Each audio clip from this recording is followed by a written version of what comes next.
We're in the home of Esther Fisher Benson, and it's May 1st, and we're going to start with World War II and the torpedo station.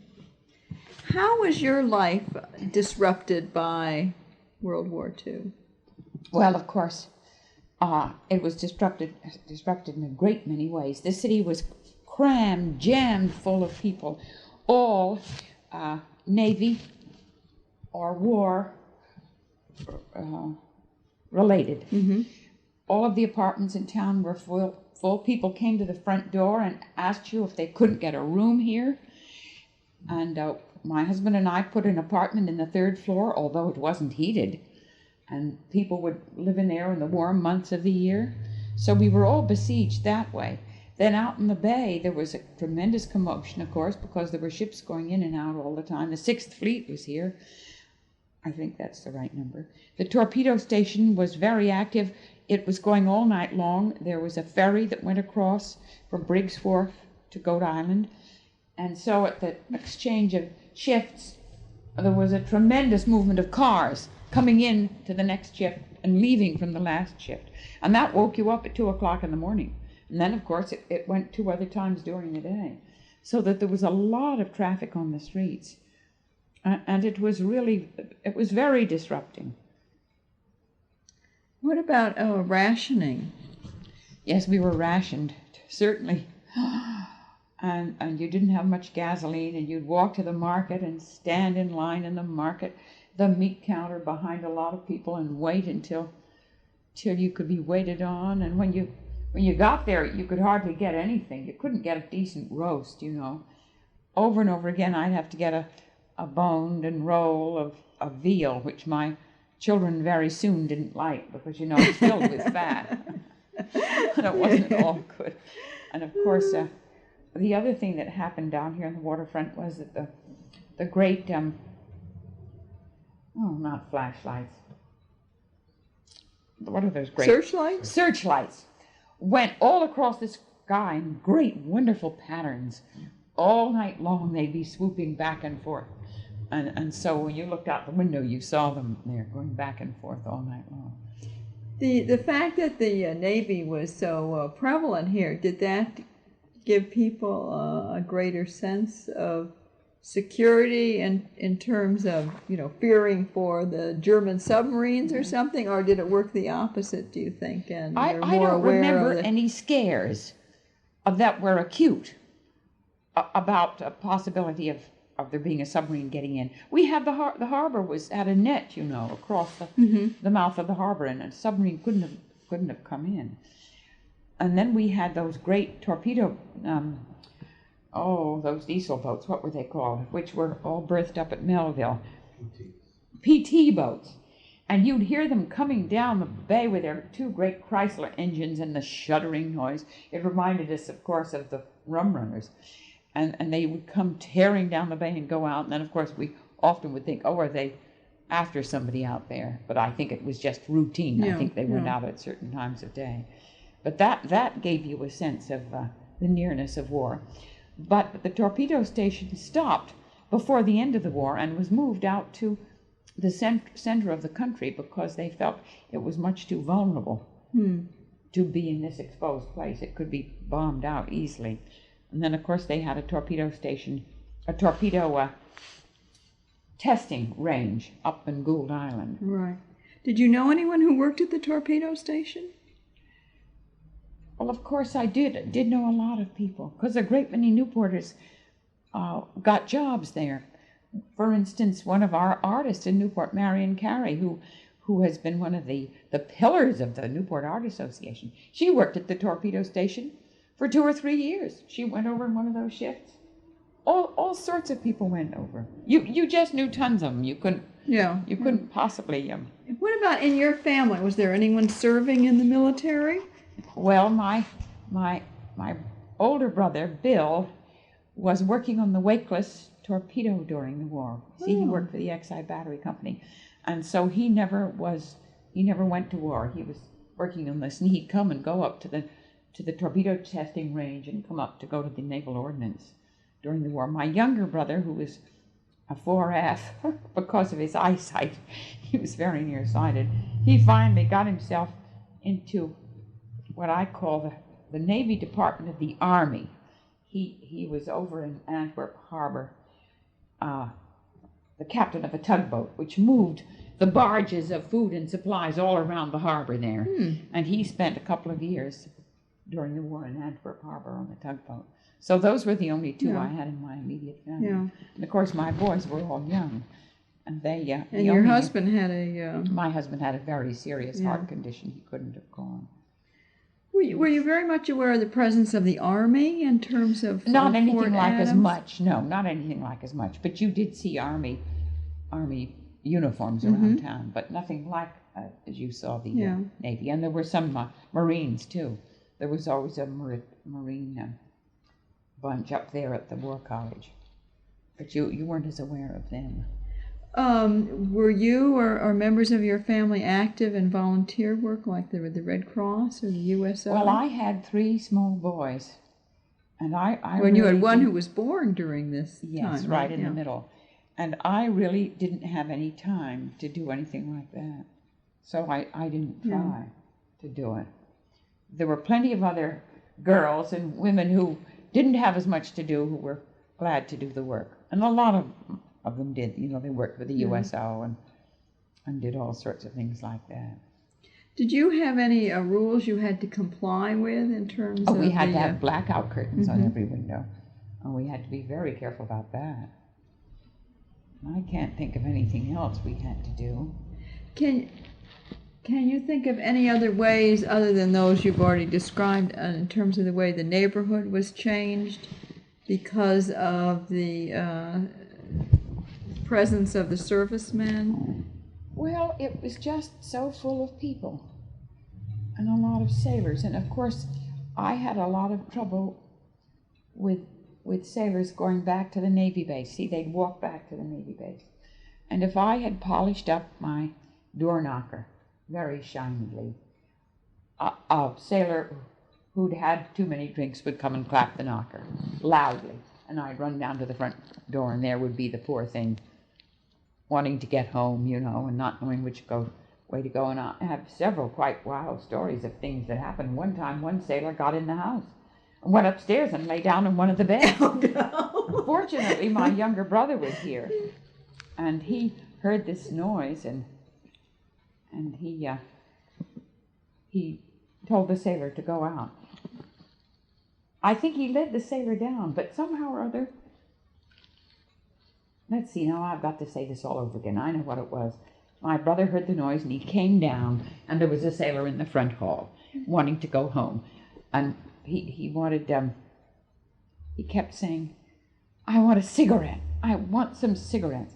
But my brother steered him out and got him up toward the Navy base and locked the front door. And when we came down the next morning in the sofa in that room there was a pile of cigarette stubs on the, right on the floor of the sofa. So we knew he'd been in there lying on the sofa smoking cigarettes for some time. But I had a lot of times when they'd come and knock the door knocker. If I didn't polish it, they didn't do it. So that certainly was very, and of course there were the bottles, empty bottles were thrown all over. My yard was filled with empty bottles. I remember this because, you know, they tossed them over the fence. My older son, who liked to go barefoot, was always cutting his feet on those bottles. It was one summer when he had to go in an express wagon all summer because he'd cut his foot so badly in a bottle in the yard.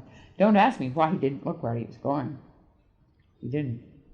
They just throw them over the yard. All the yards up and down the street you'd see whiskey bottles. You hear that people left jobs to go work for the government because they were paying more money. Wages. Do you know of any of local industries that were adversely affected because of people who did that? Like the fishing industry? Well, I know the fishing industry was very badly disturbed, but that was as much by that awful net there and having to get in and out and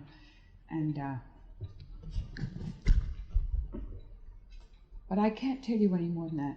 And I can't think of any businesses except, there were just lots of services that you couldn't get done anymore, which you're used to having done. Yeah. There wasn't a shoemaker and, things like that. The old father would be left repairing shoes when he had a younger son who was there. But I can't remember any of that sort of thing. Of course, so many boys went into the service, men that you knew. All of that age. Do you think that, well, how was Newport affected either for the good or the bad and during World War II in terms of being such a Navy town? Well, it was very, very busy. Everything was whirling over and spinning, and there was something happening. Extra buses were put on. The buses piled in and out, all of the sailors going to Providence and Boston. There was an awful lot of that. And then, of course, out here in front of the house, there were the gigs filled with the men returning to the destroyers all the time, and they were picked up at the end of Long Wharf there and carried out. So there was a tremendous to-do on the waterfront, and then all of this extra business. Sometimes there'd be 4 or 5 or 6 buses which left, say, at 6 o'clock in the evening to Boston, and then would come back, and you were very aware of that. And you were aware of everybody being busy. Everybody had something to do. All of the ones that were renting rooms were taking care of the housekeeping. And you think it was good for Newport, or? Well, I suppose it was good in the sense that Newport had been so lazy for so long that maybe that was good. But we certainly couldn't have been lazy in World War I. But we did get used to having a better economy in Newport because of the Navy payroll. And of course, there was tremendous payroll here of civilians, not just enlisted personnel, but there was a tremendous payroll of civilian employees of the Navy. So that Newport was well supported to an extent that had never been before by the Navy. And that's one reason it was so difficult when it pulled out in 1973. See, we were used to it then for, what is it? That's 30 odd years. And I think we did get, our economy was based on the Navy. Well, why don't we talk about the Navy fleet leaving then? And since we're talking about the Navy, was that a loss or a gain for Newport, do you think? Well, of course, everybody was terribly shocked by it because everybody knew how Newport had depended on the Navy. The funny thing was that there was before this was publicly announced, there was one year when Governor Chafee, he was then Senator Chafee, came back from Washington. He was, he had a top position in the Navy, in the Navy there. Wasn't he Secretary of the Navy? That's right, he was Secretary of the Navy. He was very sober that year he came back. He was so sober, and you just knew there was something bothering him terribly. And then it finally came out that the Navy was being moved from Newport, and I always assumed that that's what was bothering him, because he must have tried hard to prevent it. But Newport just didn't think it could be possible. And all of our legislators went down to Washington. They all did everything they could. And a great many families were stricken, absolutely stricken. They would have welcomed another war to keep it there. They were so stricken. You mean because they lost jobs? They lost jobs. Lost every possible kind of job. The whole economy, which had been a great wheel turning, was stopped. And all of these apartments had nobody coming into them.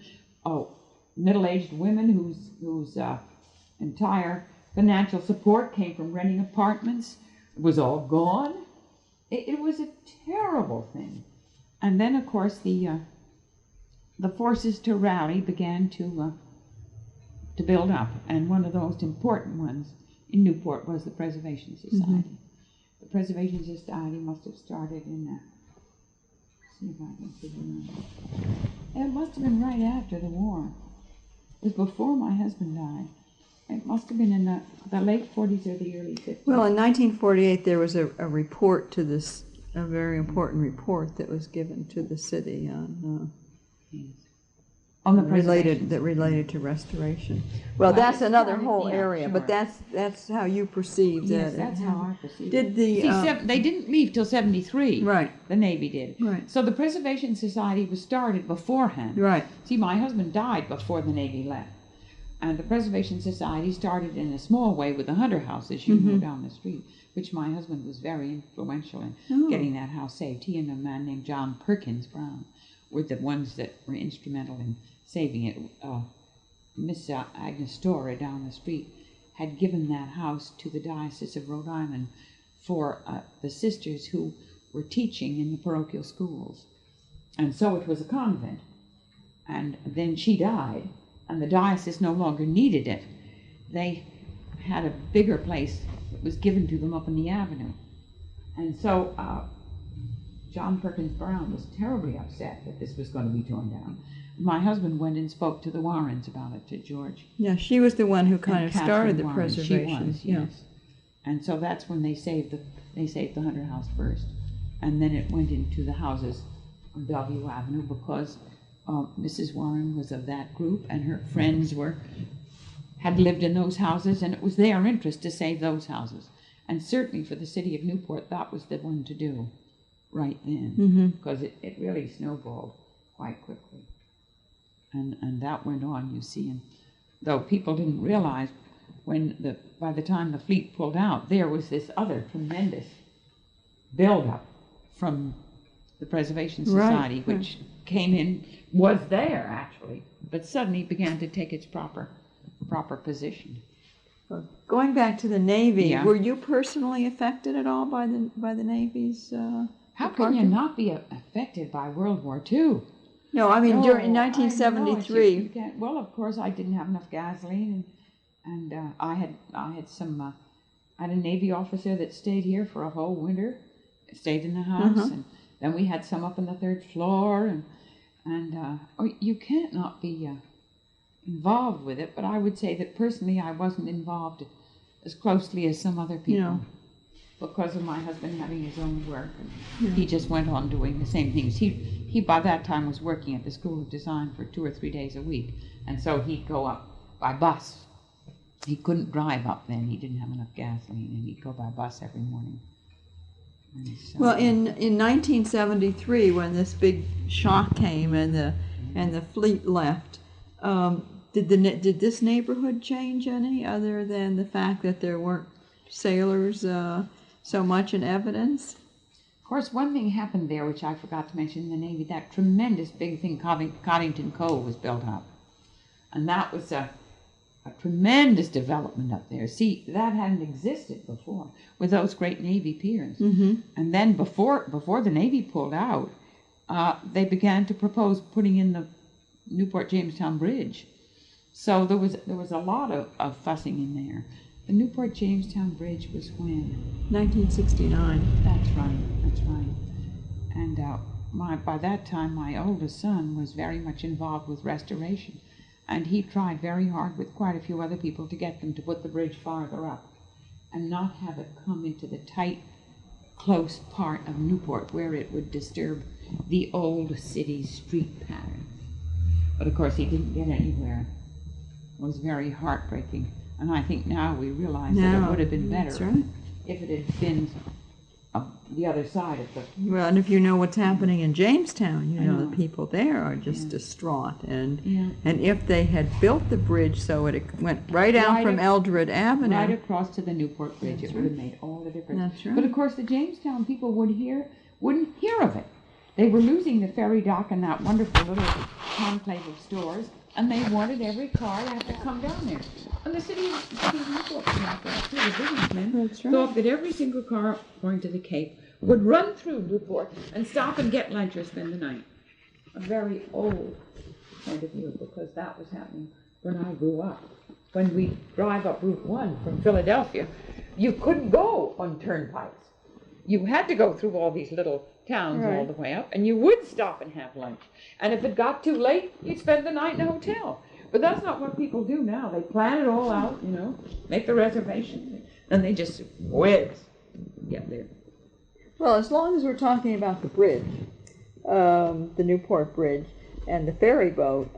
Did you take the ferry very Oh, yes, often? we loved the because of ferry. your you We had family loved the over ferry. there. It was a great deal. Of course, my husband took it on business trips, and many's the time he'd get over to Jamestown, and he would have left an important drawing in Newport. I'd have to go up to the shop and get it and run down to put it on the ferry. Yeah. The ferry would take it over and give it to him. He was often very forgetful. It was awfully funny. No, did you go to visit your family over there? Yes, I did, because it must have been the 1940s. I don't know which date. Late 1940s that my sister Sally bought the little house on Holcomb. Uh-huh. Oops. And after she bought that, I used to go over in the spring and open it up for her. And then I go in the fall and put it to bed. And it was such a lovely place. We enjoyed it so much. It was beautiful. What do you remember about the ferry rides? Well, they were, the waiting for them, of course, was ghastly. But that was mostly on the other side, because you could time yourself here. But there were so many cars, you know, the line of cars would be going way, way down 10th Street. It was terrible, the congestion of traffic that would come. And we did, there's no question, we did need a bridge. Yeah. Did you take your car over very often? Often took it over. We'd get one of those book of car tickets, Yeah. which were cheaper. And we'd go over that way. And I couldn't understand my sons in their jalopies. They'd wait until 5 minutes before the time when the ferry would leave. And then they'd tear down Washington Street and up to 10th Street. And they always made the ferry. And I'd go 10 or 15 minutes early, you know. And yet it seemed to me that they didn't miss it any more than I did. It was awfully What funny. were some of the problems with the ferry other than the congestion? I don't think there were any other problems. Yeah. It was lovely and peaceful when you got on it. And for a small time of there, you could stop the rushing. When we were coming back from Philadelphia by car, then it was awfully difficult, because you know that from Route 138 is so slow. Oh, it still is. And we'd think, are we going to make such and such a ferry, or aren't we? And we'd tear around 138, which you can't tear on, goodness knows, it's all bumpy and it turns. And we'd be panting and thinking, oh, are we going to make the ferry? Sometimes we did, and sometimes Now, we was didn't. this before the Jamestown Bridge or Yes, after? This is before. So you had that. And Well, you can think there were some years in there after the war. The war was in 45, and the bridge wasn't until no, the Jamestown Bridge 69, was 39. right. No, but I'm year- talking about the Jamestown Bridge, which opened Oh, in well, that helped. 1940. Of course, that helped a lot. Yeah.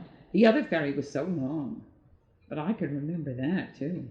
But that was a long time ago. Yeah, as I understand it, that ferry was very unique because it was owned by the town of Jamestown, I don't know that. and that there's a question as to whether Newporters resented the fact that Jamestown really controlled that ferry, I never heard anything about Yeah. that. I think we were glad enough not to have the responsibility. We just used it.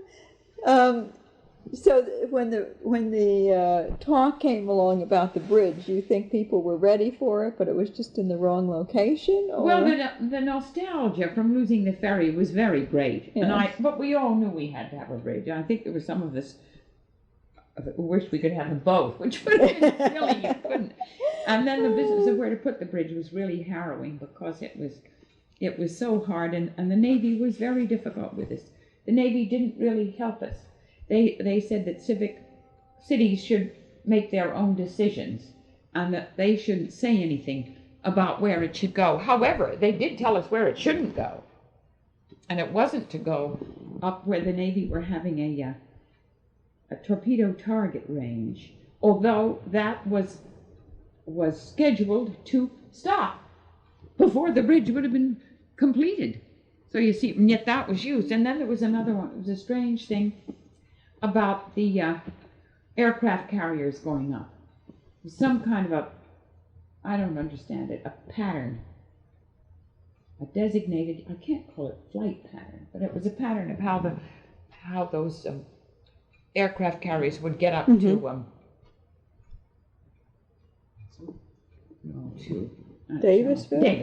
Davisville, where their great piers were.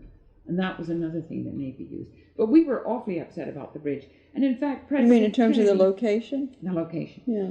President Kennedy was at a party here in Newport that summer, And when they were talking to him about the bridge and going where it should go down, where it is now, he said, "Over my dead body," is what he said.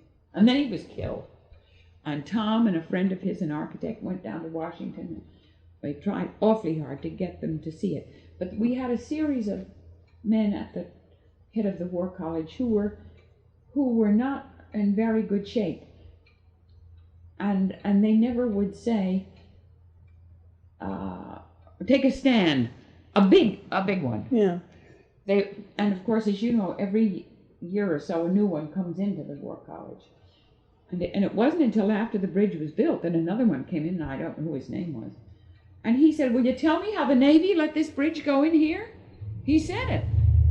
And so it was really very poorly mismanaged. Do you think it was it was the pressure of the local businessmen who wanted the traffic? Who wanted it as near as possible to the city of Newport. They would have liked it to go right through. They talked about it going to Rose Island and Goat Island in here. They wanted all that traffic to be poured right through Thames Street. And of course, that's what we're still doing. In spite of America's Cup, we still have an awful lot of traffic going down Thames Street. But it was really very hard to make them understand it, because they never could understand that if the city has a big enough gimmick, you don't have to worry about people coming there. They come. And of course, Newport had an enormous gimmick. It had so much, the Preservation Society and boating and swimming and everything. They didn't have to worry about people coming there. And that's all they worried about. What was that like, sitting and looking right out your window and watching that bridge go up? Well, you just... Did you have mixed feelings in terms of, I mean, must have been fascinating to... Well, it was. You had mixed feelings, though, because you felt so badly about where it was going. And then they put this street down here, which was so hard. They ripped so many houses out. And America's Cup, you mean? Yes, they took something like 42 houses of poor people out. And we were all in a terrible disruption for a long time about where the roads into Newport were going to come. And I know I was so upset because the head of the redevelopment said he kept talking about the Belt Road. And I wanted to say to him, "Does your belt run through the middle of your stomach?" Because, see, that's what it did. And if they'd had a real Belt Road going around Newport and then coming in, which they could have done, they could have easily gone over to First Beach. See, they really do that now on the Valley Road. Mm-hmm. It does go over. That's right. Then all of these things can come in. And it would have been a much better arrangement. We wouldn't have had this awful tie-up in the middle of Newport, traffic tie-up. We have two tie-ups there, the one at Spring and Toro, and the one in Thames and Long Wharf. They're absolutely terrible. And the cars pile in there and they don't move. You've got caught in those. Sure. So we were very upset about that. Come summer, you don't even want to come over here. You don't want to go, and certainly I don't go down Thames Street after 10 o'clock in the summer, unless I'm going on foot. You have to know all these secret parking places. You do. Ins and outs. It was very badly managed, and it was really because the redevelopment and the businessmen of Newport didn't have a big enough conception of how you can arrange a thing to make it work better. To make it work better is the thing. They had one set idea, and you couldn't make them see the other at all. I used to get very distressed because when I'd say the bridge should go up farther, they'd say, "Oh, you don't want a bridge." And that wasn't true at all. You know, we do that in this country. We get on one end of the thing on the other end, and we don't realize there are other ways. There aren't just two ways. There are often more than two ways. And you couldn't get anybody to understand that. Well, let's go on to the Jazz Festival, which started in 1954 and went until 1971. What was Newport like during the Jazz Festival? Perfectly wild. But of course, it didn't last for too long. The wildness started 2 or 3 days before the festival began, and then it just built up. Now, are you talking about the first riot in 1960? I'm talking about the first one, and the other ones that were so bad before they got out to Festival Field.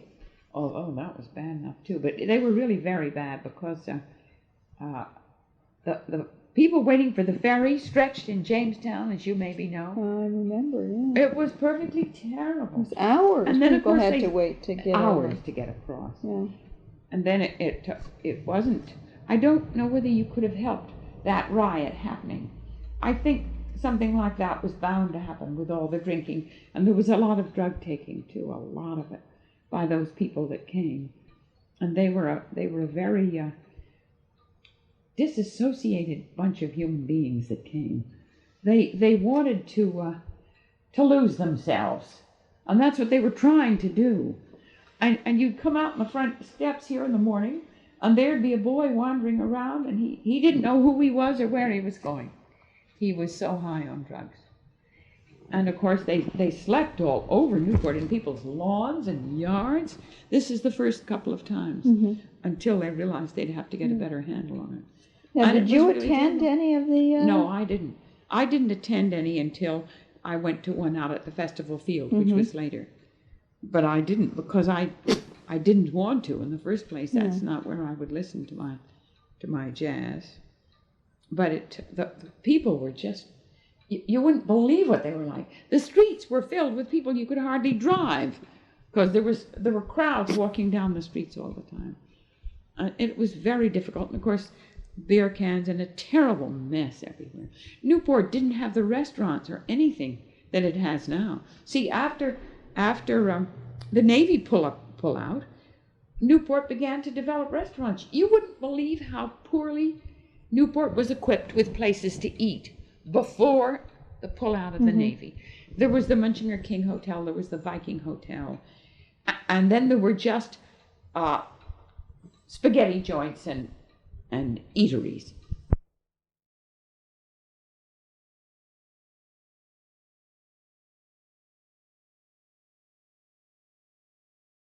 For the people who came to the festival. Was your property affected in any way, or your safety? You know, or I had 3 boys, and I had a dog, and my boys' friends came and slept all over the porch. My son's friends, yes. They all came, and we had 2 porches in the back then, and they would bring their sleeping bags, and they were covered with boys sleeping. But see, my kids knew all of these children, and people would come and ask if they couldn't put their tent up in the yard. But I didn't want that. Do you think the festival should have continued after 1971? Well, that's a very difficult question for me to answer, because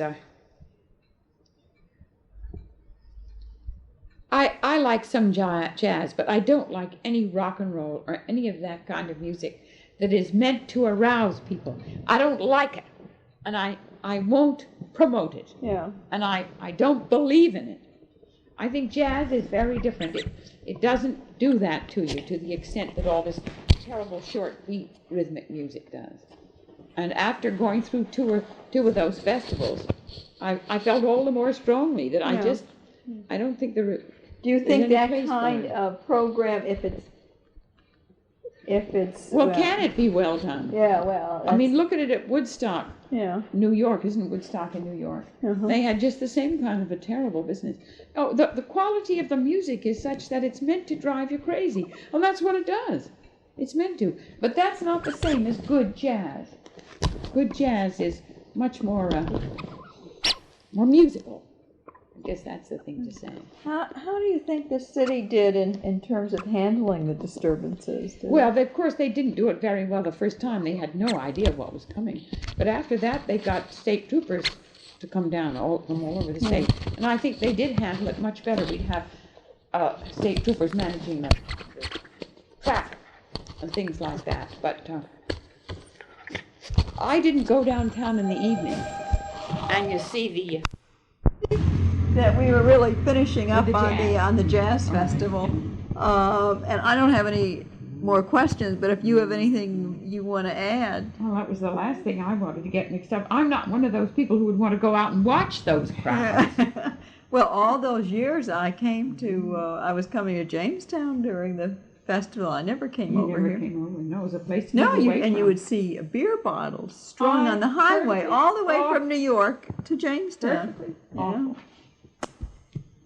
Well, a happier subject, perhaps, is restoration and redevelopment. which do not go hand in hand. No, they can often be on the other side of certain questions. Let's do restoration first, since we sort of touched on that.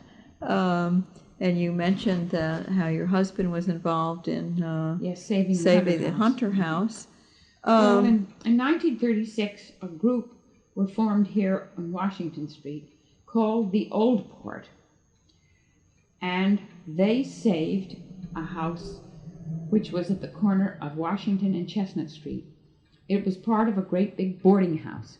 The boarding house was being torn down, and they knew this end of the house was colonial, and so they put up stock and they moved the house down the street here, and it's now on the corner of Washington and Bridge Street.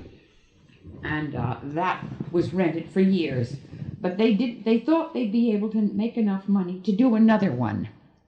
But now, they didn't. Who were the people who my formed aunt, Old Port? my father, Miss Storer, Dr. Albert Knox and his wife, Mrs. William K. Koval, Bill McLeod, Walter Curry, all the people up and down this street who were interested in colonial houses.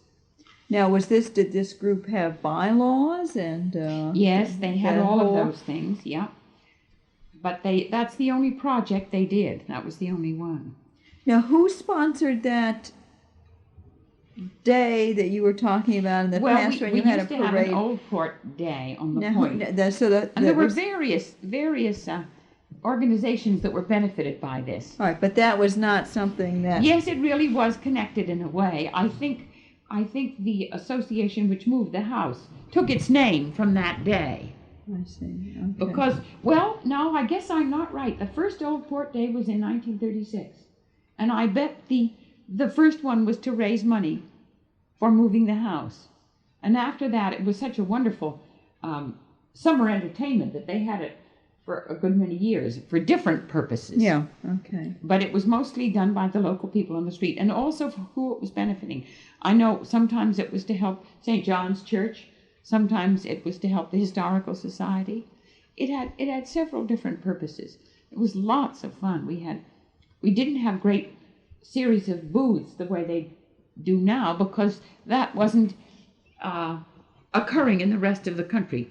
People didn't go by station wagon or truck to all of these different fairs and set up their booth. Mm-hmm. But we had people from around here, and we had food and games for children and dancing and a concert. Sometimes it was a concert by King Koval and his brother Robert in Villa Marina. Sometimes it was an organ concert in St. John's Church.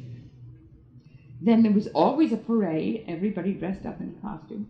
In this house, one summer, the summer of 36, we had a collection of samplers, which were owned by the Newport Historical Society, and we had them all out on tables, and I was there to turn the pages carefully and show them to people. And there were open houses all up and down the street. All the colonial houses were open to the public. That was one of the main things, the open house. The church, the Dennis house was open, and my aunt's house was open, and the Finch house, that's Gladys McLeod's house, was open. Do you think that, well, as long as you can remember, that there was pride and interest in terms of having the number of colonial I think a modest amount of interest in it. Certainly a great many Newporters came to the open houses. And people from out of Newport came too. They looked forward to it. So that a Newport open house tour is something that even now is of great interest to people. And if it's properly advertised, a lot of people come. So it has a tradition. Yeah. Open houses in Newport really do. Colonial houses have a tradition. You mentioned moving this one house down here. Mm-hmm. Were there many other houses? I mean, this is something that amazes me, how houses are moved around in Newport. Have there been many other houses moved on Washington Well, the one across Street? the street was moved into the middle of the block. It was at the corner. You mean the green one was yeah. where the yellow one is. And let's see if I can... Well, I remember there was one up the street here that has like a beehive on the outside. That was taken apart in Providence. And moved down here. It was taken apart, though, with every piece of wood labeled and then put up there. It was the Tripp House, and that was done by Charlie Reynolds and my son Tom did that. Oh. And a lot of friends. They used to get together and work Saturday and Sunday. Charlie Reynolds would provide the food, and all of this gang would work. It was lots of fun. Well, going back to Old Port, how did that organization evolve over the years? I know that they did. It didn't do any more. That one, it didn't do any more. That particular one, and finally they sold the house. But the second operation, the second Old Port, didn't start till 1965, and before that was one called Operation Clapboard. However, in between there are several other restorations. There was one on Elm Street, which was done under the supervision of John Perkins Brown. There's an old house there which was moved from somewhere, but I don't know where it was moved from. And he had all of the people who were going to work in the building, the plumber, the electrician, the contractor, the carpenter. They each did their work on a cost-plus basis, and then they were to sell the house and pay the workmen. Oh. And it was a very interesting concept. And if it had happened at a time when people were buying colonial houses, it would have been a tremendous success, and they would have done more. John Perkins Brown felt that they could then do another one. But they had such a hard time selling it because Washington Street, as I have mentioned, was on the edge of the slum district. Mm-hmm. There was a slum district right straight through 2nd and 3rd Street, right up to Thames, and Thames was quite slummy too up there at the north end. And so people did not want to move into it in spite of the beautiful houses. So see, that's another restoration. Now, who was this John Perkins? John Perkins Brown was a very strange and gifted man who came to Newport and started a lot of things. But he was so difficult that he never could get along with people for very long. He worked a lot in the development of the Hunter House in the beginning, but he was a very difficult man, and he would do what I call cut his own throat before long. He'd get something started and going and full of good ideas, very imaginative, and then the next thing you know, he'd be cutting his own throat, saying horrid things. It was sad. It was sad, really. So he's no longer living. No, he died some years ago. Now let's see. Now that was another early person restoration. who was interested in restoration and really got things started. Then Mrs. Bates came down in 1960, and she bought the house on Bridge Street. It's one of the Claggett houses, the one with the red brick end and the S on it. And she bought it for $4,000. It was a terrible mess. And she got a nice carpenter in it, and they restored it. Now, where did she come from? She was Mr. Wood's sister. She was my first cousin. Oh. She was the child of the older one of those three Smiths that we talked about way back. And so she moved down, and that was a restoration. Now there's some others. See if I can think. That's not the only one. Then Muriel Case came quite early in there, and she bought the Stevens house across from the John Stevens shop. I bought it first, and I think I paid $1,200 for it. I paid so little for it. And then I sold it to Miss Case, and she did a beautiful restoration on it. And she became Now, what number was that? I think it's 34 Thames. She was one of the people who was in Operation Clapboard from the beginning. Okay. It was right in there, 1963, Operation Clapboard started, and it had a steering committee. It didn't have bylaws or anything like that. Now, who was instrumental in starting that? Well, it was Lloyd Hyde, Mrs. Charles Pepys, myself, Tom Benson, and a lawyer, Dick Sheffield. And we started, and we met in my back porch, and Tom was to be the director. And we had stock. We stole stock, I think it was to the amount of about $750. And a lot of the good ideas of Operation Clapboard came from my son Thomas, who had just graduated from Marlborough College, having taken his degree in American Studies. And one idea he had was that we have this revolving fund, and that Clapboard never bought a house. They put money down, or they took an option to buy. And then they went out and found people who were interested in buying old houses. And it became sort of a movement, the thing to do. And we were perfectly amazed to find out how many people wanted to buy old houses. And now that there was a group of us doing it, which would raise the area, they came in. And it was really very exciting. And that first year, we managed to get about 40 houses sold. Oh my and God. Started to be restored. It was terrible. So the money was used as like loan money? Not really, because we put down the option, and then of course when the person would come and buy the house, they'd pay us back for that part of it. Okay. Now, So the money didn't get used up. Didn't this group also help people with technically in terms Yes, Tom of? did that. Tom would go into the house, and the first place he went in from the very beginning. You see, he grew up here on the Point, and he went to school with all of the kids who'd been born and raised in those houses. So he had an entree into them with so-and-so's mother and father. Of course he knew them. And he could go in and talk to them about selling those houses. Some of them were absentee owners, and he'd find them too. But he had a really magic way of going in there, and most of them were very glad to get out and get into better housing, because this was so poor. And then he'd go in and look over the sills and the beams, and also find what was left of value in the house. And then when the house was finally bought, he would take various contractors in, and give the new owner some notion of what it would cost to do the restoration, and help with the plans for the restoration. So he was very busy that first year. Well, now what about finding workmen who were skilled in knowing? Well, we had one contractor who was very able, and he worked on it for us. I can't think of his name now. But you could get your own tractor. Oddly enough, there were people in Newport who knew how to do good work. I mean, that George Weaver was very good. He was a fireman before he worked for he ended up by working for the Preservation Society. No, the Newport Restoration Foundation.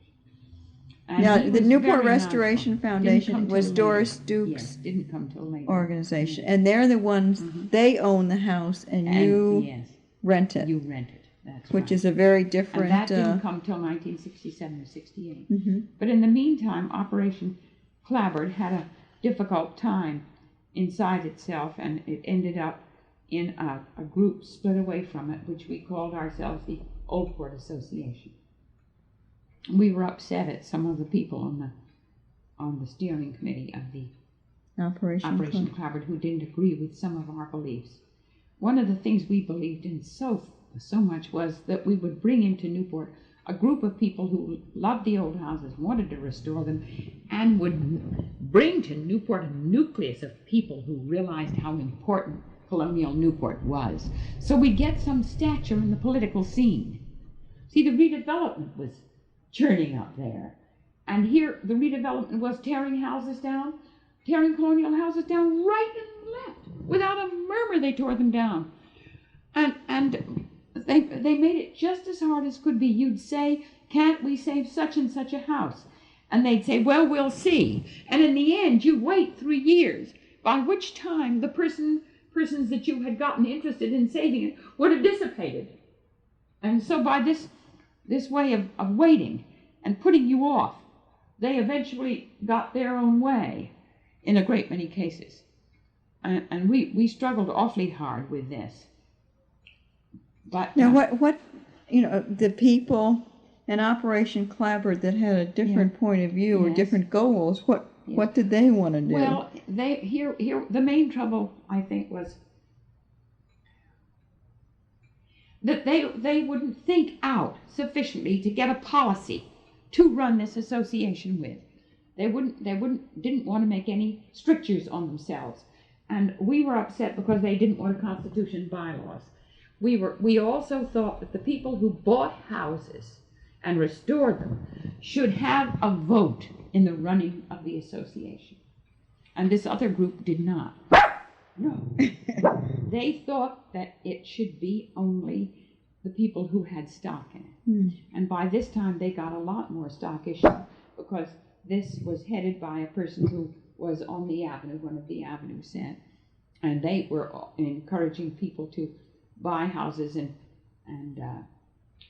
and then rent them and not live in them, which to us was not the voting thing that we wanted. Not the concept that Not you the want, concept yeah. that we wanted.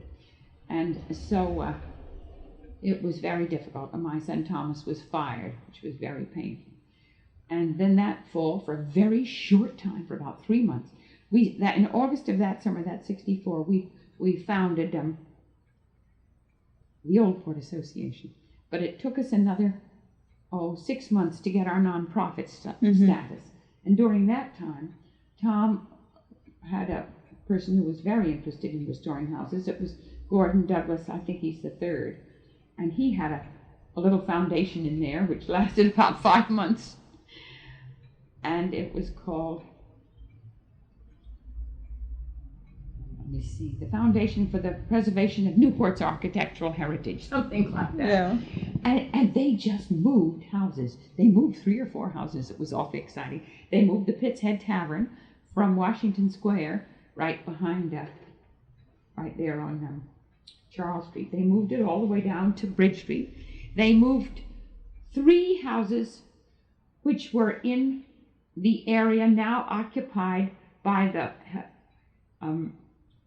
development housing for the elderly, there between Farewell and Thames Street, across from Mumford School. Right. They moved 3 there, and they're on the head of Elm Street. And so just in that short period of time before we got our nonprofit status, Tom and Gordon Douglas did a lot. And then Gordon Douglas moved away and he lost interest. But Operation Clabber, you helped found it in 1963. 63. Yes, And then you broke away, in what year? Well, we only stayed with there just a little more than a year. I think it's 64 that we broke up. So then, what happened so to... 65, January of 65 is when Old Port began. Okay, so what happened to Operation Clabber then? Is that still... Operation Clabber, no, it no longer exists. It went on under a different management, and I believe they right away did put in a constitution, bylaws, I think right away they put it in. And they went on with doing what they were. They had, as I say, raised a lot more money by this time. And I think they even bought houses and resold them. I know one of the concepts we didn't agree with, they thought that when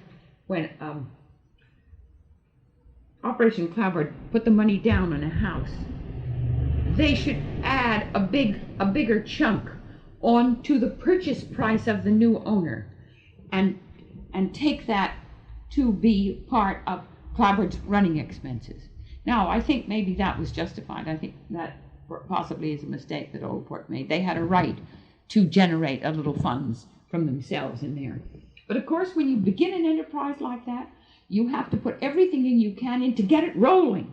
Right. And after that, you can begin to work on some of these other details. And what we did that first year, and I think it's partly because houses were so inexpensive and that we didn't put a great percentage added onto the cost of the house. It's one reason why it didn't get rolling so nicely. But Clabber went on, and I really don't know too much about what it did. I kept away from it. And the Old Port had to go in another direction because we didn't want to be in competition. Right. We knew that was a great mistake. And so we went down and we got some houses down on Lower Thames Street, which there were 2 beautiful houses down there which interested us in that particular place. It's where the Malbone House is and where the Elbow Inn is. Yes, okay. And we owned... Is that around where Newport offshore? Yes. Yes, is, Yes. okay. And we, those were substandard housing. The Elbow Inn was substandard housing, and the 3 other houses we bought were, and they had cold water flats in them. They were an awful mess. And Tom got Newport Youth Corps boys to come in, and he supervised them, and they did work painting and building shelves and trying to pull up the standard of those houses. And we collected the rents from them. So the organization bought those houses? Yes, we bought those houses. And we had a now, wonderful what grant. age were they? How old were the houses? Well, the three on Thames Street were not old. Were 2 on Thames Street and 1 behind the Elbow Inn on Young Street. They were not old. They were early 1900s, Okay. and not the kind that was built up for flats, a pitched Like roof the, and very tall, you know. Like the Greek revival No, workingman nothing cottage, no, or no, they were very unattractive. Just very tall, plain houses like this. You still see a lot of them in Right. Newport. Okay. And it was really an awful job to do this. We had a grant from the Jelke Foundation. At that time, the Jelke Foundation was coming to a close, and that wonderful Victoria Jelke gave the Old Port the last bit of the money in the Jelke Foundation, and that's how we were able to buy these houses. And of course, we bought them all on mortgages. We had huge mortgages. And the other thing was that the Rhode Island Foundation in Providence helped us enormously. When we go get a grant to do such and such in those houses, they would give it to us. And this is how we were able to do a lot of the work. And we kept going in there. It must have been for 2 or 3 years. The other thing we did was there was a dreadful house next to the John Stevens shop up on North Thames Street.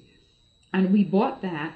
And first of all, there was a red brick store at the little triangular corner. And with help from Mrs. Warren, Mr. and Mrs. Warren, we bought the red store and had it knocked down. And finally, we got the one next to the shop and had that knocked down. And we made this entrancing little park there. And the reason it's so wonderful is because that's a tight place where 3 little colonial streets come together, and they're just a whole row of colonial houses on both sides of the street. And this little park just made them all show. And it puts this lovely little open space there when, you know, the colonial streets were so narrow and houses were packed together. And so that was an awfully nice thing. But the Warrens helped us with that. And then it was dedicated. It's a historic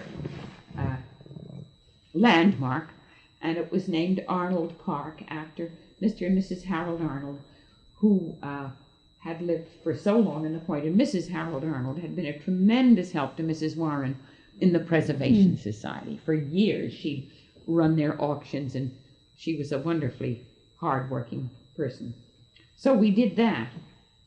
And let's see if I can think what else we did. And what about the walking? Weren't there walking tours? Not yet. No? No, not yet. There weren't any walking tours then. We had a nice executive secretary. She was Mrs. Charlie Reynolds then, and she had an office, and we collected a lot of books about interiors, about paneling. We also collected during the redevelopment period. Tom would go around when they were tearing down a colonial house, and he'd get doorways and paneling and doors. And so we did have quite a collection of those in a barn, which we could sell to people who were restoring houses. And finally, Tom, we didn't get a grant for Tom's wages. We had an awfully hard time. He never did get very much. And he realized he couldn't earn a living this way. So he resigned. And for a while, we had a nice man named Frank Muley that was there one summer, and he supervised the Youth Corps boys. And then the next time, I was taking by the time Frank was there, I was going down and getting all the rents. If you think that wasn't a job, cold winter months to go down there to those 3 houses. And of course, we had disaster after disaster in those houses. I'd have to get the exterminator, or the plumbing would break, or a heater wouldn't work. Finally, the last winter, we closed down the Elbow Inn because we couldn't get it cleaned up. It was so bad. And finally, then in comes up John Perkins Brown as the head of the Preservation Society, the director, and he bought the Elbow Inn. In the meantime, we had a great excitement. The Diocese of Rhode Island wanted to tear down the Malbone House and put up a home for the aged.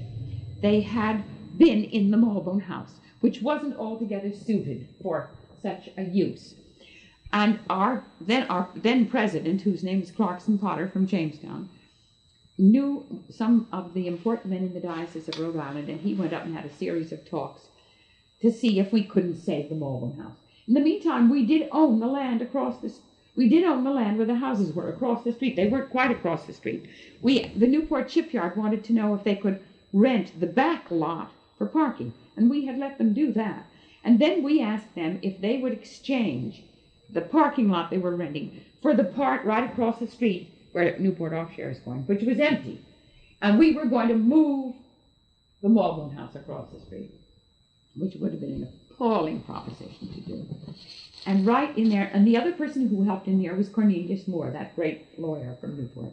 And somehow they worked it out. And Mrs. Elizabeth Morris Smith wanted to buy the Malbone house. It was her ancestors' house. So here we got these people. It was terribly exciting, all working together. And in the end, Mrs. Smith bought 3 or 4 houses on Spring Street, and they were torn down. And the Malbone property was exchanged for the houses on Spring Street. And the new St. Clair home is on Spring Street. Oh, right. And we'd saved the Malbone house. And in the meantime, the Newport shipyard bought our 3 terrible old houses and tore them down to increase the business. And John Perkins Brown bought the Malbone house. So we got out of that one without too much shame. Now, which side of the street were these 3 houses, these 3 terrible houses? 2 were on the water side, and one was behind. Oh, okay. One was behind the Malbone house, behind the. No, there were 3 there. 2, well, let's say 2. I'm not sure. 2 there. There was one behind. But they were on the water elbow side. end. Yes, they were on the water Oh, side. See? okay. Here I'd been visualizing them on the they other were on side of the water street. side. Okay. So that we got out of that one very nicely. We were awfully pleased. Well, in the meantime, we'd moved into we had an office in the Preservation Society building, which was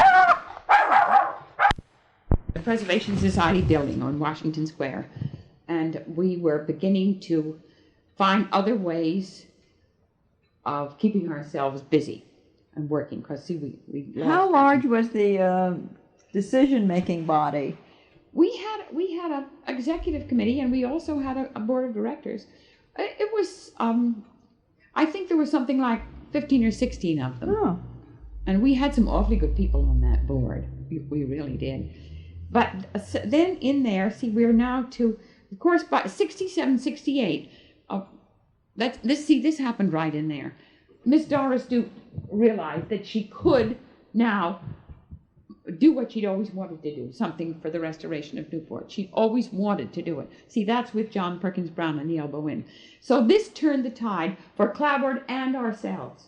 We no longer had to bear the responsibility of saving Newport houses, and she and her gang went all over Newport and could buy them right away, not wait the way we had to. And so that took one of our purposes from both of us. It took one of our purposes off. And that was a tremendous help. But just about in there, and I can't tell you exactly the date, it was more like 1970, the Historical Society had decided they could not run the Wanton Lyman Hazard House anymore. And so we suddenly thought we would take on that project. So the Old Port took on the job of running the Wanton Lyman Hazard House. And we had a lot of fun doing that. By this time, it was Mrs. Reynolds who did it. She had a group of docents around her, and they had a wonderful time. They studied the house. Of course, Mrs. Downing was doing a study of it. We had a paint study done, and we had an herb garden put in. Oh, yes. And we had an open all summer. We had open hearth cooking by our docents, and it was lots of fun. And finally, in the end, we government, which was wonderful. It meant the society only had to pay something like 20% of the wages. And this enabled us to staff that. And of course, right in here was the time when the Quaker Meeting House was being restored by Mr. and Mrs. Sidney Wright. Right. And by 75, they also were a part of the property of the Historical Society, which was opened all summer. So in there, the Historical Society also began to grow, and which was very important. And we busied ourselves doing that for quite a while, but Old Port didn't. And then that's where the walking tours began. Now, there were booklets that were issued. Yes, we wrote a lot of nice booklets. Yes. There was one in the Wanton Lyman Hazard House, which was awfully nice. We wrote a 6-page package of walking tours on the Historic Hill in Newport. They're awfully nice. You can still get them at the Historical Society. And there was a cookbook, which we got from our Open Hearth Cooking, which is perfectly delightful cookbook. So we did a lot of things. 1976 helped us a lot. And Senator With McKenna. the tall ships? Yes, no, with the Revolution, the end of the war. The Revolutionary War was 76 too.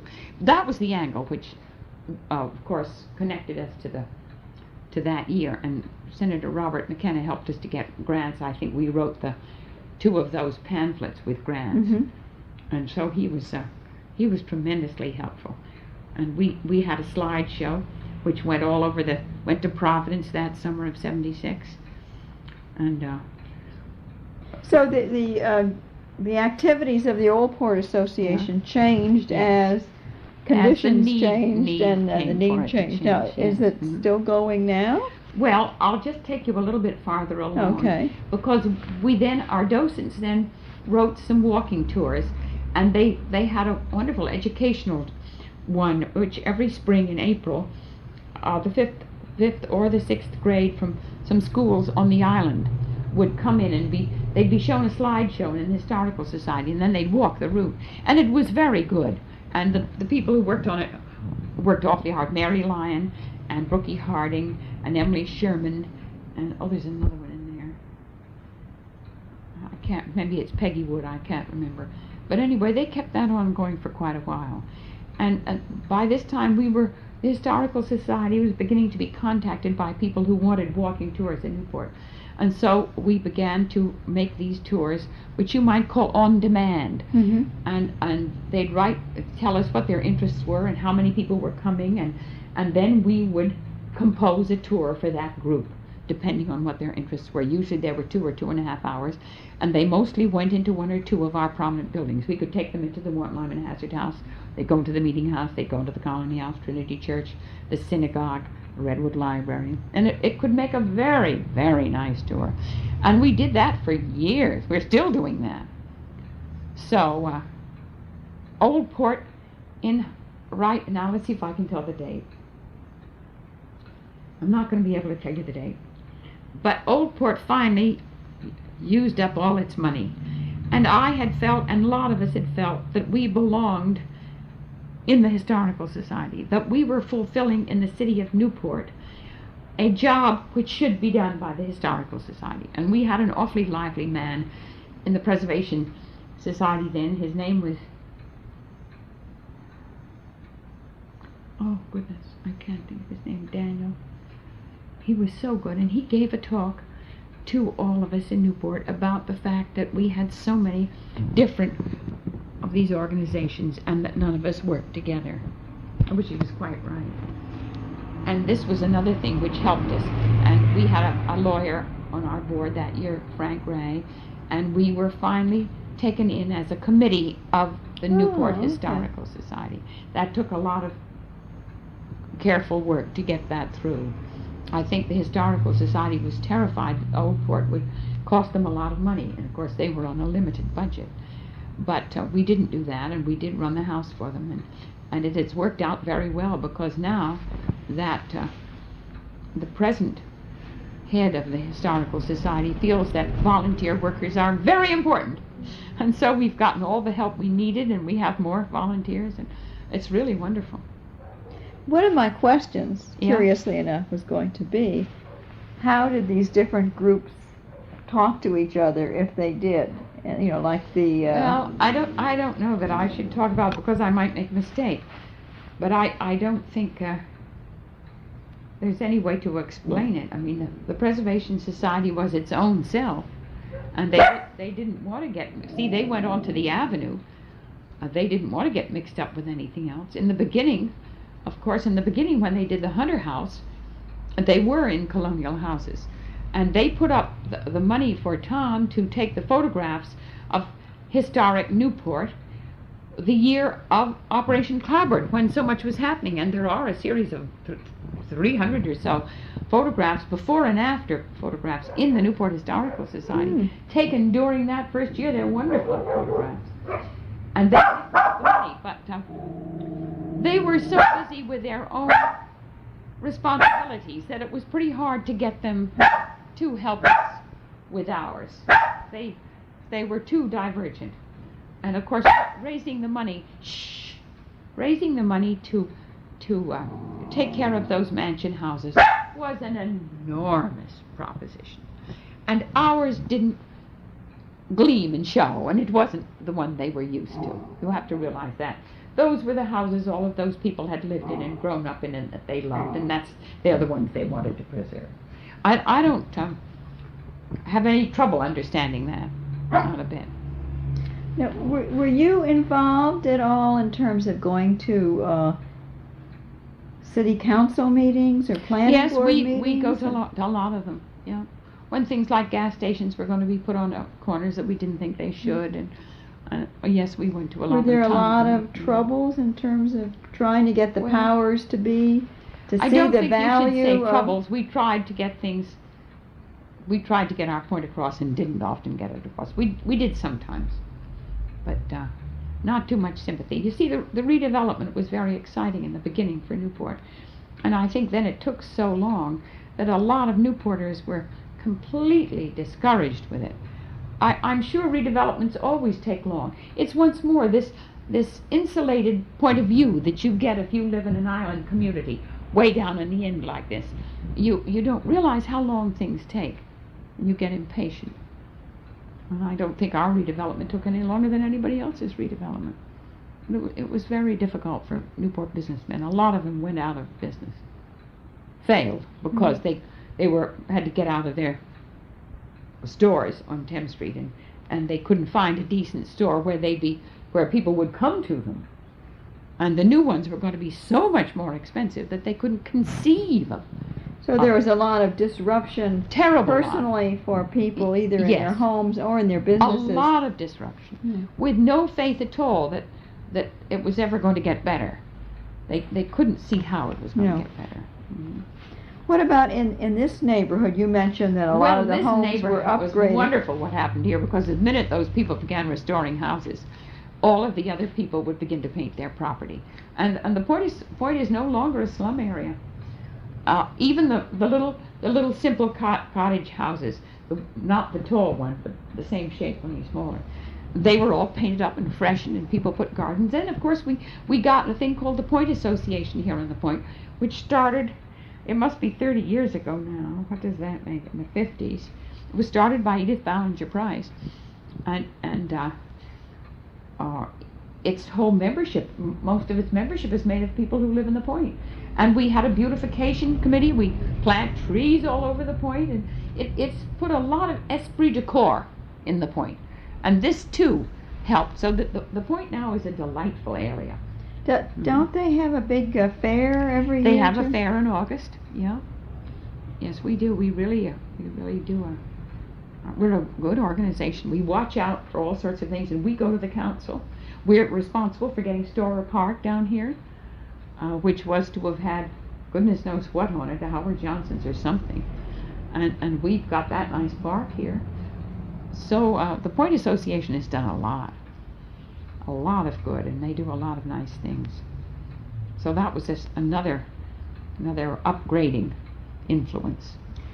Well, can you say anything about the sense of the historic value and the quality of the architecture of the buildings To who? in Newport?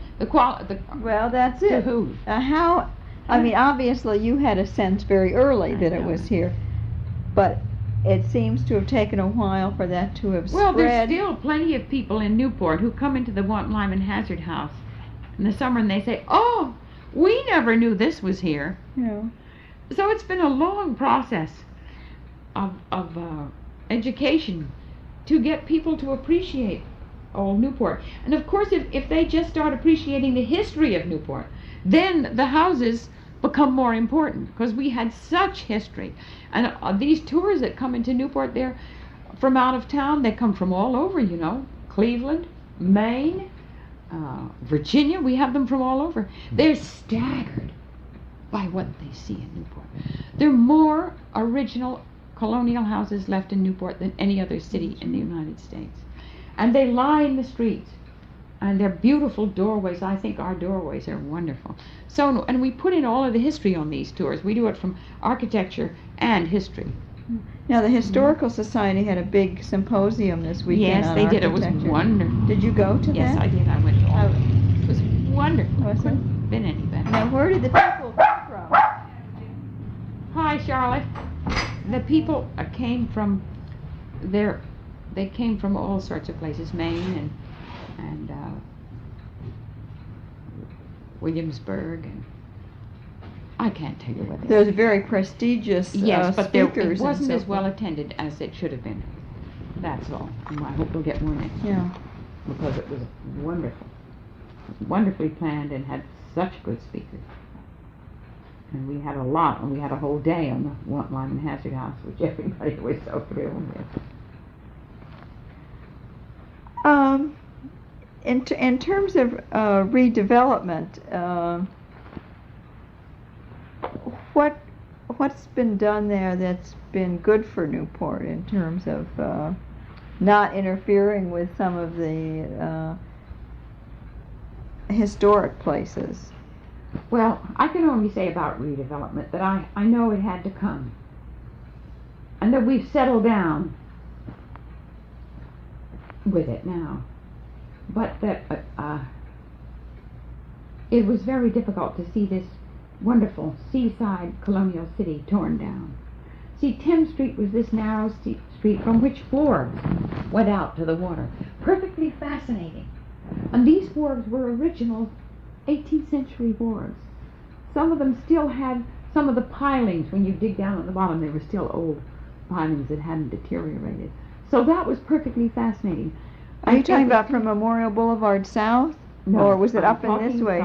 From Long Wharf to the post office. Oh, okay. And it was very sad to see it go. But I don't know what you say when you know your city, which has been so hard up and had such a hard time, when you see it trying to pull itself up. You cannot bash it in the face. You just can't do it. And so, as I say, we've settled down. I think the difficulty now is that we're getting to overdevelopment, and I think it's a great pity. Because it was one thing to take away our little wharves and put Brick Marketplace up, but to put these great big buildings that just prevent everybody from seeing the waterfront seems to me to be a mistake. I mean, people are only in their hotel rooms for a very short time. I keep returning to Newport's gimmick. I don't think the city fathers of businessmen have any notion of the gimmick that Newport has had. We don't have as much now. We had, I've said it to you before, we had this beautiful bay and the sailing and fishing parties. We had the beaches. We had the mansions on the avenue. We now have all these wonderful eating places. And we have sufficient hotels. There's no reason in the world to kill it. I hear some of these developers say to me, well, why kill the goose that lays the golden egg? Well, I think they're killing the goose that lays the golden egg by overdeveloping. And you do not get any more in the long run from having more people come at one time. If you have a lot of people coming, not a huge number, a more modest amount coming over a longer period of time, you make out better. And Newport is because now it's going to get a reputation of, oh, we're don't go gonna lose there it. because We're there's gonna no lose place it. to park, and it's... Yeah, and also they're losing the sense of what they come to see. That's right. They come because it's the thing to do to come, and all they do is sit in those rooms and drink, and they don't do any of the nice things. It's very disturbing. What about the homes that are being turned into condominiums? Is that being done with any Well, care and thought, or is it just... I don't know. I don't think they're spoiling so many of the outsides of them. I think when they don't spoil the outside, but of course they often put a great big addition on. I don't know. I can't fight this. There's no way to make anybody see reason. Newport is now a resort that goes up till Christmas time and begins the 1st of May. People even begin coming down in April if the weather's good. So we're a very fortunate community, but we shouldn't want to turn into Miami Beach. It's this business of wanting to turn into a huge, enormous one. In the first place, we're on the end of an island, and we're going to lose all of the beautiful things, like the Ocean Drive. It's beautiful. Like the Cliff Walk, like the beaches. We're going to lose their wonderfulness, their loveliness, their uniqueness by having them all built up. And that doesn't matter now to the people who are developing. They just seem to want a lot of money fast. I've just about come to the conclusion that making money fast is wrong. If you make money, making a lot of money fast. If you make a lot of money fast, it's got to be wrong. If you want to make a lot of money, take a long time.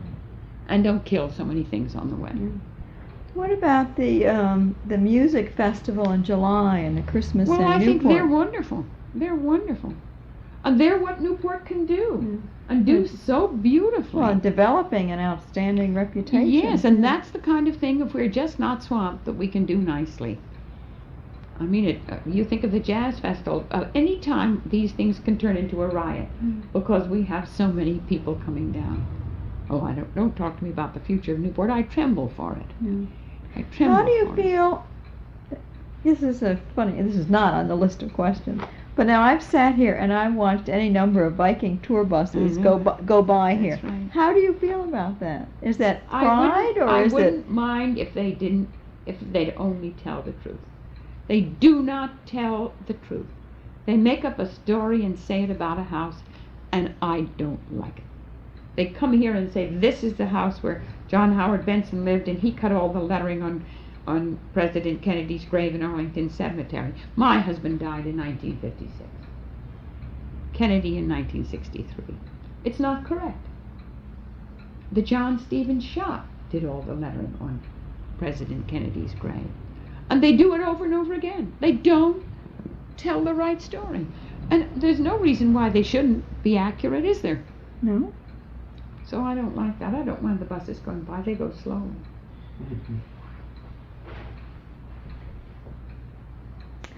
Well, in terms of restoration and redevelopment, is there anything else you want to Oh, I think add? I've said too much already. I don't think I've so. said too I think much. it's fascinating. I tremble for it. I don't want a Newport to be lost. I don't want its wonderful essence to be lost in all of this overdevelopment. Well, I mean, we've certainly seen it in the short time You we've been here have. full time, I and mean, I know the people that come down to those condominiums and those great hotels, they don't care about old Newport. Not at all. I suppose they go to the mansions, but I don't think they care a bit. They just wander around and look into the stores and eat and drink. well, another big change for Newport was when the America's Cup was lost. Mhm. And the next subject is the America's Cup. Well, the of next course. and last, unless I go back to the America's Cup to when Sir Thomas Lipton was here. now the cup. That's a long time Now the ago. cup races started here in 1930, Yes. and I until think- 1983. So that's a long That's time. right. Now, And so I was in on a lot of those. all right. Now, what do you remember about Sir Thomas? Sir Thomas had a little steam launch, and he would go out every evening when the sun set and motor up and down in front here or go around the harbor. And there was one time when this is before we were married, my husband was painting a watercolor of one of his shamrocks. She was hauled up down on a wharf down here, and he was doing a watercolor of her. And it was a very nice watercolor. And along came Sir Thomas Lipton, and he said, "Would you sell that to me?" And my husband said, "No, I won't." So then Sir Thomas said, "Well, may I sign it for you?" And so he signed it. My husband's old aunt has this watercolor down in Jersey City. Oh, It's a for heaven's beautiful sake. watercolor. But of course we saw all of those boats. And when we got married in 1934, there was a race, and my younger brother Edward wouldn't come to our wedding because he said he had to go out in the boat and watch the races. And all of our wedding trip, which is on Nantucket, we could hear on the radio, we'd hear what was happening with the race that day. So we kept taps on it. It was lots of fun. But of course I've seen them all, and then there was Sopwith. Now, would came you over. go out to the? No, not too often. No, not too often. We went out a lot in our little boat to see the coming in of the fleet when the great The spectator fleet. spectator Yeah. fleet came in. We go out a lot to see those. And of course we knew all the boats because they were here. They didn't start coming as early in the beginning as they do have recently. Yeah, I mean, in The terms racers, of the yes, practice wouldn't and the come. trials. They and wouldn't so- come until August, and so we did know them all. So it lots was of great fun. It was and- just great fun. And I must say, when Newport is crowded with people for the races, it's a much nicer bunch of people. They don't make messes. They don't leave paper bags around, at least not around here. and they're more decent about parking. And they're a very nice bunch of people that come to the races. What is the main what was the main contribution in terms of having the cup races here, do you think? Well, I think a very real contribution is the fact that was one of Newport's great assets. Was an asset which brought a lot of very nice people. I've heard some merchants say that, but they always brought sandwiches. They never ate in the restaurant. But I think that's because they were going out in the boats. But I think that was the best. And interesting people and a wonderful subject of conversation. You could always talk. It made it very exciting. Of course, the thing which I haven't put in here at all is what a contribution this bay with the sailing is. It's perfectly lovely. It's another one of our tremendous assets. And I think it's easy to forget that, although that doesn't mean I think we should have a marina of 850 sailboats put on Rose Island, because I really think that's too big. That's once more overdevelopment. Yeah. Once you get it going too far, it begins to negate what's there. Which cup series do you remember the most, or the best, or the most vivid? And of course I remember the recent one the most. Much the most. Did you think that the upset was going to take place? I did think it was, and I hoped it would. I feel sorry that we've lost it, but I think Newport has had it too long, and it ceases to be so exciting when it doesn't seem quite fair that we should. It's almost as if having it here in our own sea, we have to win, and we should get the trial of being on another person's sea. Well, do you think the rules were sort of the rules changed as you went along to help keep the cup here unfairly? I wouldn't say that. I don't know enough about technicalities to say that. I don't know, but certainly sailing on your own course is a tremendous advantage, and we've had it forever. So we've had an advantage. Although, of course, those boats have come here and raced now every summer for 3 or 4 months to try to get to understand it. Well, anyway, I think it was very good that we're going to have to try somewhere else. Well, I hope I'm still around. Was there anything bad about having the cup races here? Not to me. Not to me. I think it was all good. I don't mind. I didn't get mixed up in all of the parties that were generated by it. But I think the waterfront was a lot of fun when these races went on. Everybody's so excited, and it's something real. Although it's so unreal in another way, because those great sailboats are really like a dream. They're not like a reality. Tell me about the J boats. I've heard they were gorgeous. They were the biggest things you ever saw. I've heard people talk about being, say, in Saunderstown, and being able to see the sail and the mast over Jamestown into this side of Newport. They were the biggest things you ever saw. And they'd practice in the harbor, and they'd be behind Rose Island. There they were way up in the sky. Well, they were beautiful. But can you imagine sailing those great big things? Oh, must have been a terrific job for sailing. Such a big sail. Did you ever know any of the crew members? No, we didn't. No. My husband and I lived a fairly separate life. You have to realize that he wasn't very strong, and to keep him able to work was one of my most important functions, and I took care of him as much as I could.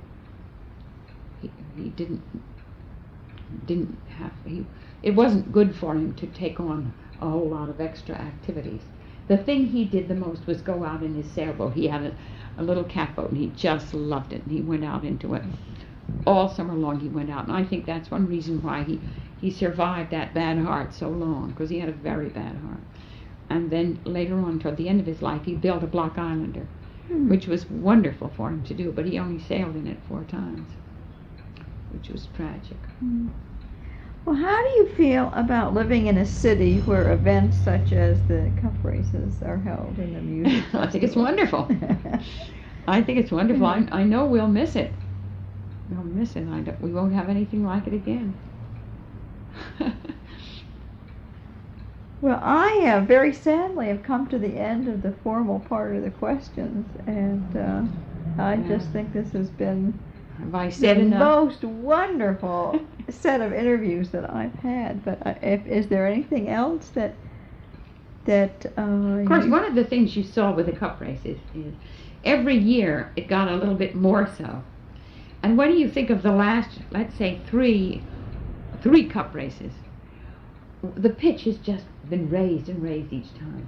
And you know, last summer when you went down in the harbor, all of those great cruisers that came to watch the races, enormous boats. They were like small ocean liners. Well, there was one that had the car and the helicopter. That's on it. right. Yeah. And of course, this is absolutely fabulous.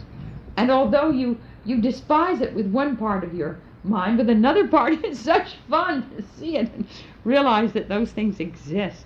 That suddenly Newport was filled with all of this tremendous group of people who wanted to see the races. It was awfully exciting, I think. And I think Newport's a wonderful town to live in. I just say, my final remark is I just hope they don't ruin it. If they only knew that you have to stop. You should be wise enough to know when to stop. And Newport, which has been had so little to live on for so many years, it's been swept off its feet by this chance to earn a lot of money. No. And we're just grabbing it and not realizing that we can lose our soul. Because that's what it comes down to. We'll lose our soul. And when we were poor, we maybe were poor, but let me tell you, people led nice lives in Newport. The kids went to the beaches. They skated in the wintertime. We had good public schools. And a lower speed is not necessarily a poor one. Sometimes it's deeper.